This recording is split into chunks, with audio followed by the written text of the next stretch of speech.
Mau silakan maaf. Amin.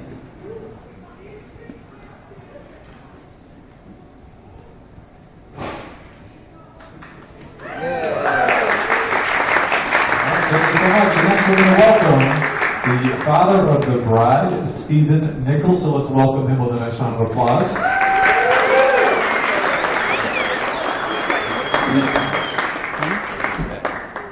He said, like, thanks be to God for bread. Thank you.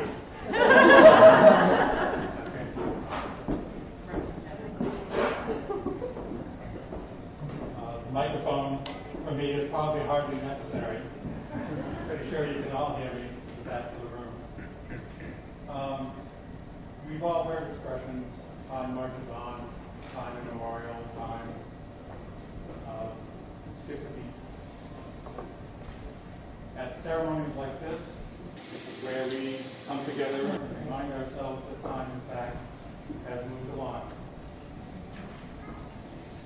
There are those of us that are not here today. Some physically could not make a distance trip, others, of course, have. And we should take a moment to remember all the people who made this ceremony possible back through generations.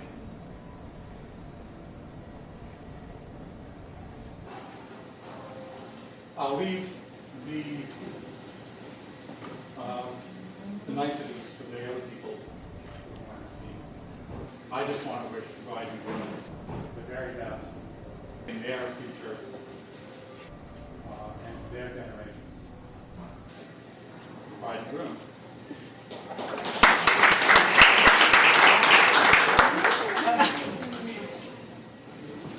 Next, we'd like to welcome the father of the groom. So please welcome Steve Friedman with a nice round of applause.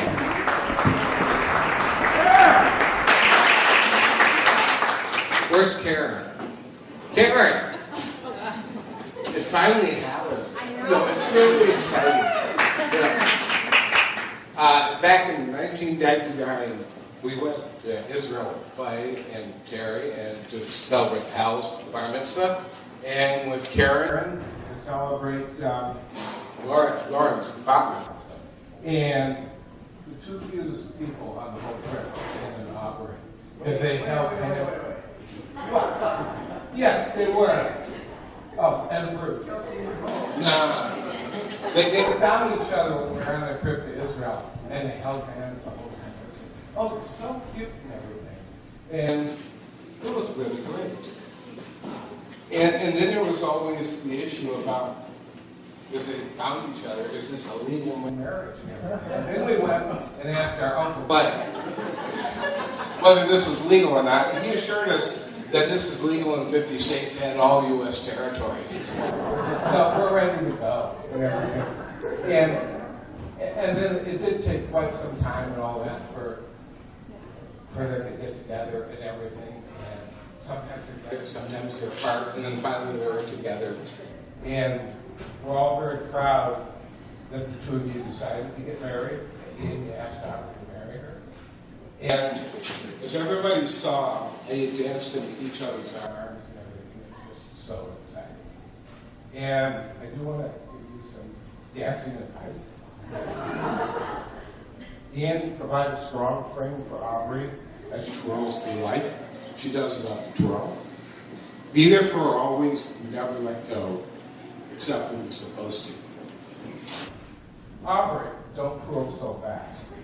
And so hard to throw Ian off balance. But please keep it twirling lightly throughout your life together. We're all here, both of you.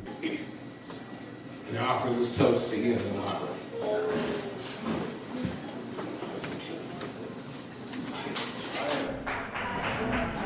And last but certainly not least, we're going to welcome the bride's great uncle, Stuart Friedman.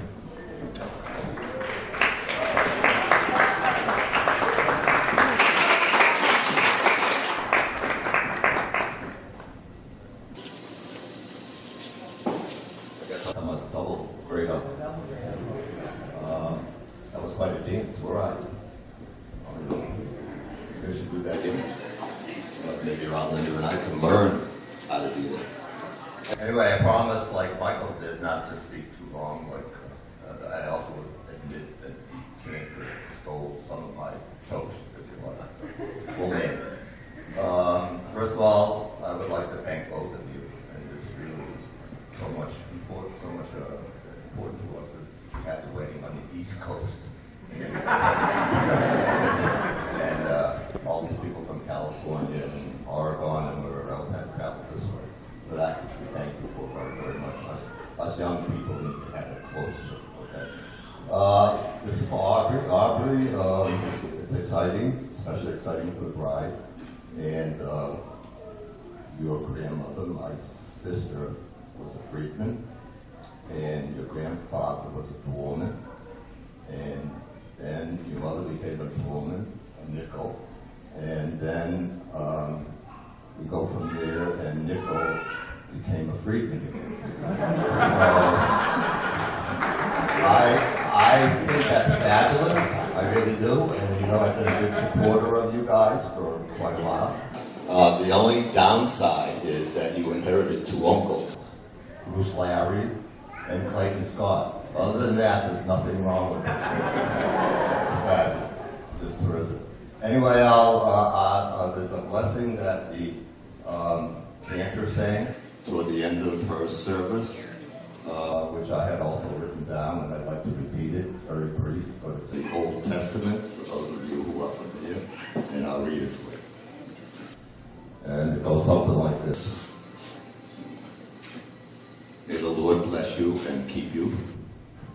May the Lord shine his face upon you, be gracious to you, and may the Lord look upon you kindly throughout your lives. And I'd like to add my own. May you grow old together on one pillow.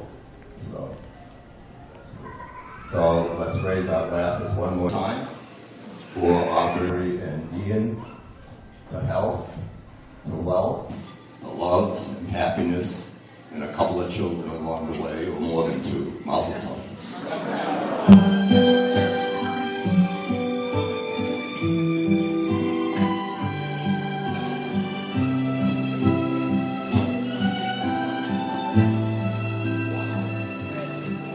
Congratulations, Aubrey and Ian. We are so happy and excited for you guys and wish you all the best.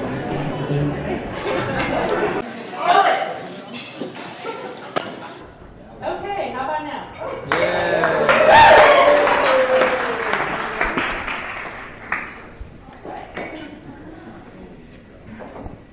All right, so I've got Aubrey, my sister, forever and always, and Ian, my new brother. I get to brag about the bride for a while. Aubrey, I have known you my whole life. And I am lucky enough to say that you are not only my sister, but also my best friend. You are even on occasion my partner in crime. Although not always voluntarily, I might add. There were times when we were very young, when we played the I didn't do it game, or at least I did. And as we both sat at the top of the stairs together in timeout, Aubrey knew exactly that she didn't do it, and by default, who did? But hey, who wants to be alone in timeout anyway? The fantastic thing about Aubrey is that even after a night like that, she loved her little sister just the same the next day. I think she still loved me the day after I adjusted the heads on her Barbie doll collection too. Barbie, I thought, looked better as a bobblehead. When I was old enough to write my own name, Aubrey included me in her secret underground card-making business. Now, you may know that Aubrey is a very detail-oriented person, and even as a much younger child, she knew that every great card had their symbol stamped on the back. So it was Aubrey's idea, instead of the Hallmark symbol, because that's been way overused, she and I would be known as Sisters Inc. And that logo can be found on the back of almost every holiday and birthday card from our childhood, given with love to our parents. So everyone who received a fabulous invitation, many years in the making. We did a lot of things together, and I could list them all, and it would still not be enough to describe what you mean to me and how you were always there for me. Even when I did not want my mom to hold my hand at the doctor's office anymore, because I felt I was too old for that sort of thing. There was no rule that said it wasn't cool to have your older sister hold your hand instead. And sing Disney songs, yes. I was the luckiest little sister in the world, and though you were stuck with me, I think you felt the same way. Eventually, we had to go to college, and by then we had evolved to the point where we could give each other advice on friendships and relationships, as well as create insights on art projects and homework assignments. After college, instead of moving back home, which of course I wanted so that we could go back to baking cookies and singing off the key together, Aubrey's life took her to a place in Boston. Sometimes things work out for a reason, and other times things don't work out for a reason. What I will say is that when her saga in Boston ended, it was clear that she had gained two very important things. The first was a cat named Lola. The second, possibly also as important as the cat, was a drive and determination to do something I never saw coming. Aubrey was no longer going to wait for her life to find her. She was going to find instead. And it, she told me, was in California. Now let's talk about big adventures for a moment. I thought Aubrey learning to parallel park in Boston was a big adventure. For her and Boston. Driving to California was crazy. And what was so exciting about California anyway? Ian, she said. Of course, Ian. As long as anyone can remember, whenever we had the pleasure of seeing the Friedman family, there was Aubrey talking to Ian. And Ian was not widely known for being overly social or saying much, but he talked to Aubrey. Or she didn't give him a choice anyway. Aubrey had always felt the potential in that relationship, and so, in the pursuit of my sister's happiness, we helped her load her car, her snacks, and her special road trip music CDs, and off she and her father went. About a week later, Aubrey showed up at Ian's doorstep with her car, her cat, her stand mixer, her sewing machine, and a lot of dancing shoes. It was all the signs any man would have needed to run.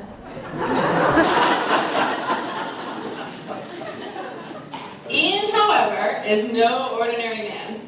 And instead, he let her inside, and she has never moved back home since. Of course, little sisters are naturally protective and suspicious of any man trying to win their older sister's affections. So what better thing to do than move in with them and see their lives together firsthand? So drive to California I did, so that I could observe Aubrey and Ian in their natural environment. The results were conclusive, and I could not be leaving my sister in more capable hands. So what did I see that was so reassuring? Was I bribed with stir-fry dinners and homemade cookies?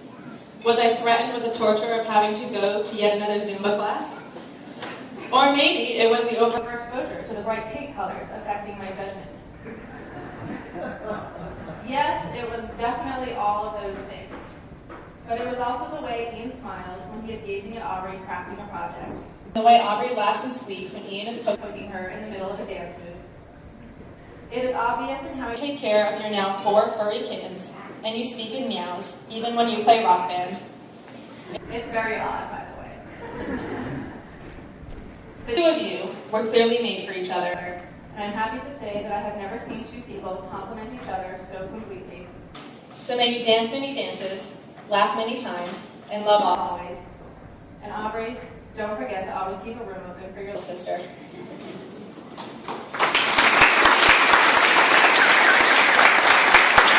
Next, we'd like to welcome the woman's brother, Robin Friedman. So keep those hands going. Let's welcome him up to the mic. Let's hear it for Robin.